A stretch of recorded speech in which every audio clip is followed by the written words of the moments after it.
If you want to stop recurring charges on YouTube, follow these simple steps to manage your subscriptions effectively. This guide will help you cancel any unwanted payments. Step 1. Sign into your account. Log into your YouTube account using your email and password. Make sure you are using the account that has the subscription you want to cancel. Step 2. Access your purchases. Click on your profile picture in the top right corner, then select Purchases and Memberships from the drop-down menu. This will take you to a page where you can view all your subscriptions and purchases. Step 3. Find the subscription. Look for the subscription you wish to cancel. It will be listed under the Membership section. Click on the subscription to view more details.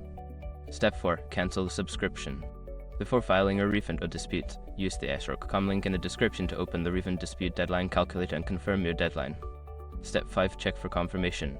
After cancelling, you should receive a confirmation message on the screen. Additionally, check your email for a confirmation message to ensure that the subscription has been successfully cancelled. By following these steps, you can effectively stop any recurring charges on YouTube.